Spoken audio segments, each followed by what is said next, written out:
بسم اللہ الرحمن الرحیم قل هو اللہ احد. اے نبی فرما دیجئے کہ اللہ یکتا ہے.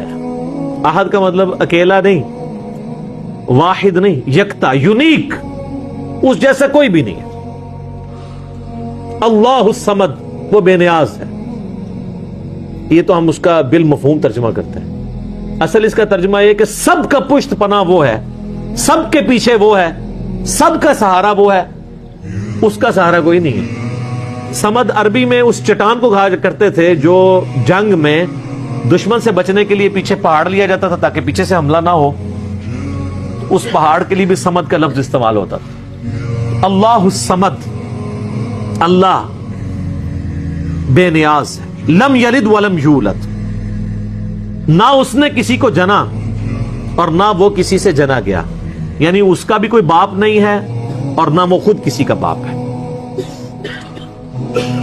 اللہ تعالی جو ہے وہ ہمیشہ سے، اس پہ میرا یوٹیوب پہ کلپ بھی ہے، Who created God؟ اللہ کو کس نے پیدا کیا. تو اس میں نے ٹیکنیکلی میتھمیٹیکلی اس چیز کو ڈسکس کیا کہ اگر for the sake of argument یہ مان لیا جائے کہ ہر چیز کا کوئی خالق ہے تو خدا کا بھی کوئی خالق ہوگا. حالانکہ یہ ڈیفینیشن غلط ہے. خالق کی ڈیفینیشن یہی ہے کہ جس کا کوئی خالق نہ ہو. اگر اس کا کوئی خالق ہوگا پھر خالق نہ ہوا وہ تو مخلوق ہوئی. اللہ مخلوق نہیں ہے، اللہ خالق ہے. تو میں نے اس میں ٹیکنیکلی بتایا تھا کہ اگر for the sake of argument یہ بات مان لی جائے کہ اگر کسی ہر چیز کا کوئی کریٹر ہے تو اللہ کا کوئی کریٹر ہوگا، تو پھر جو اللہ کا کریٹر ہے اس کا بھی کوئی کریٹر ہوگا، اور پھر جو وہ کریٹر ہے اس کا بھی کوئی کریٹر ہوگا. تو کیا یہ ایکویشن کہیں پہ رک سکتی ہے؟ تو یہ تو ساری فالس سٹیٹمنٹ ہو جائے گی. جبکہ دوسری طرف ریالٹی ہے کہ ہم موجود ہیں، مخلوق ہے، یہ ایک حقیقت ہے. اس حقیقت کو ریورس کرنے کے لیے اگر یہ مانا جائے کہ ہمارا کوئی کریٹر، اس کا بھی کوئی کریٹر، اس کا بھی کوئی کریٹر، تو دوسری طرف تو آپ حقیقت تک پہنچ ہی نہیں سکتے. انفینٹ ہے. تا وقت کہ آپ کسی ایک کو ایسا نہ مان لیں کہ جس کا کوئی کریٹر نہ ہو، جہاں سے سب سٹارٹ ہوئے ہوں، تو سر وہی تو ہے لم یلد ولم یولد. میتھمیٹیکلی یہ سٹیٹمنٹ اسی وقت درست ہوگی جب کسی ایک کو ایسا ماننا پڑے کہ اس کا ورنہ تو یہ رکے گی نہیں. اسی لیے بخاری میں حدیث ہے کہ شیطان تو میں آ کے کہتا ہے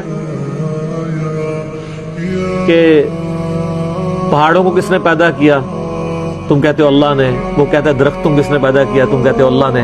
پھر وہ تم سے پوچھتا ہے اللہ کو کس نے پیدا کیا؟ جب وہ یہ کہے تو تم کہا کرو قل هو اللہ احد اللہ الصمد لم یلد ولم یولد ولم یکن لہ کفوا احد. وہ ٹیکنیکلی اسپیکنگ وہی بات کی ہے کہ اس کا تو کریٹر ہو نہیں سکتا. میتھمیٹیکلی یہ سٹیٹمنٹ رانگ ہو جائے گی. ولم یکن لہ کفوا احد، اور اللہ تعالی کی ٹکر کا کوئی بھی نہیں ہے، کوئی اس کے برابری کا نہیں ہے. یہ وہ ٹیسٹ ہے چوتھا جس پہ کوئی دنیا کا بندہ، کوئی کائنات کے بڑا سا بڑا انسان بھی پورا نہیں اتر سکتا کہ اس کی ٹکر کا کوئی ہو، اس کی برابری کا کوئی ہو. کوئی کتنا بھی بڑا ہو مخلوق ہوگا. مخلوق ہے تو اس کے ساتھ نیند جڑی بھی ہوگی، مخلوق ہے تو اس کے ساتھ کھانے پینے کا محتاج ہوگا، مخلوق ہے تو وہ پیشاب کا محتاج ہوگا، اور سب سے بڑی محتاجی کہ اسے موت آ جائے گی. اور اللہ کو موت نہیں آتی. وہ الحی القیوم.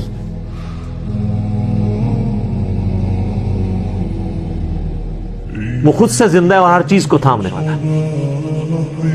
تو یہ سورہ اخلاص یونیک سورت ہے اس اعتبار سے، اسی لیے اسے کہا جاتا ہے ٹچ سٹون آف تھیالوجی.